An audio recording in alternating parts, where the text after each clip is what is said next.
Bonjour, je m'appelle Élise Kissane, j'ai 30 ans. Dans la vie de tous les jours, je suis infirmière à l'hôpital de Moulins en service de cardiologie et de soins intensifs. Et je suis native de Moulins, plus particulièrement le quartier des Champins. Alors mon enfance dans le quartier, avant tout c'est 21 ans de ma vie déjà. De ma naissance jusqu'à mes 21 ans, j'étais dans le quartier des Champins avec mon frère jumeau qui s'appelle Thibaut. J'ai toujours traîné avec lui et avec ses amis. Donc du coup il a fallu que je m'adapte un petit peu par rapport à ce que aurait pu être une jeune fille un petit peu lambda avec j'imagine des poupées Barbie, des choses comme ça. En réalité moi depuis tout jeune j'ai fait du foot avec mon frère et ses amis et c'est comme ça que par la suite j'ai réussi à jouer à haut niveau dans le football. Alors mon parcours professionnel, il est quand même relativement assez simple. J'ai fait l'école maternelle ici au Champins, j'ai fait mon collège à Émile Guillaumin ici, le lycée Banville, on a tout enchaîné pareil avec mon frère. Et à l'issue de mon année de terminale, je me cherchais un petit peu, mais en discutant avec ma maman, c'est elle qui m'a poussée dans la voie du soin.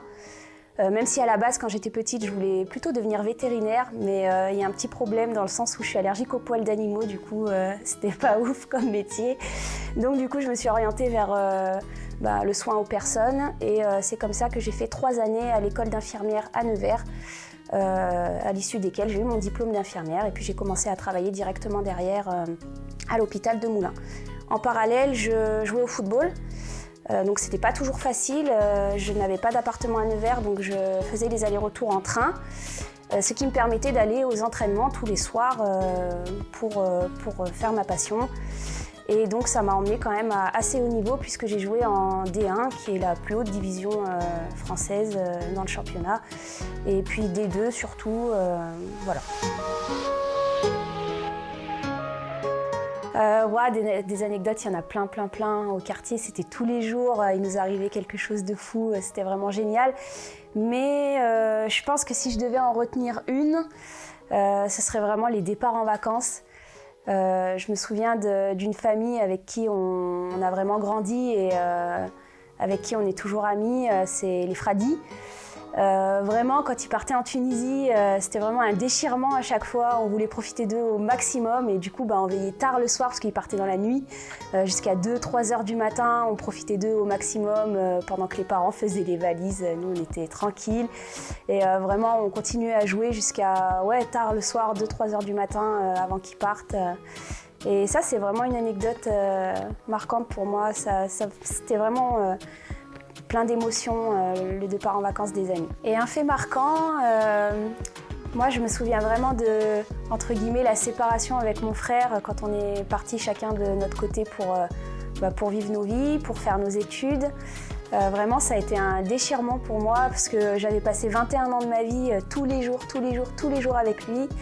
Et vraiment quand on est partis tous les deux de notre côté, j'étais un peu perdue quand même, j'essayais de le trouver, je lui écrivais quand même tous les jours pour avoir de ses nouvelles.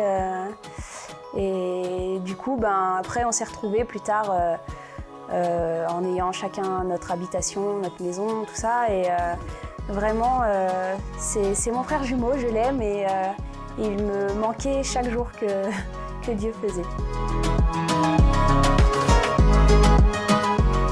Il a été énorme et il l'est toujours. C'est le sport qui a fait de moi la personne que je suis actuellement. Il m'a véhiculé vraiment des valeurs de solidarité, de fraternité, de respect, de persévérance. Et le sport, c'est vraiment ce qui permet, je trouve, à une personne d'être saine d'esprit. Ça permet de s'évader quand on a des difficultés un petit peu à côté, liées au travail ou à la vie personnelle. Et voilà, ces valeurs, c'est vraiment ce qui m'a permis de jouer à haut niveau avec l'équipe d'Yzeure. Et donc voilà, j'ai rencontré des joueuses qui jouent actuellement en équipe de France, j'ai joué contre elles. Bon, j'avais pas leur niveau, mais voilà, ça m'a permis de côtoyer des stars, entre guillemets.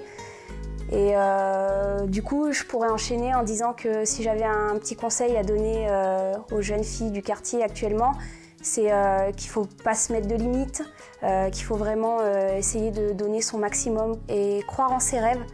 Si on met tous les ingrédients pour réussir, il n'y a pas de raison d'échouer et c'est surtout pas le fait d'avoir été élevé dans un quartier qui doit vous mettre des limites. Oui, ça tombe bien. Si j'avais un message à passer, j'en profiterais pour remercier ma famille.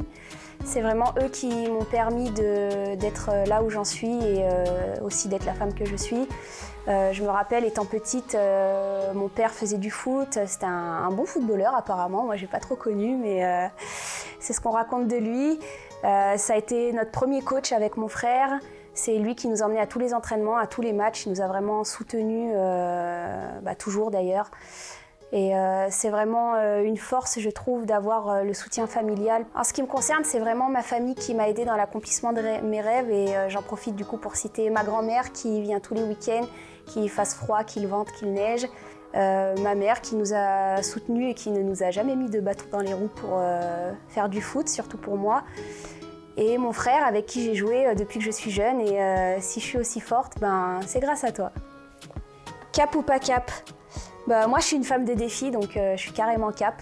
Envoyez-moi tout ce que vous voulez.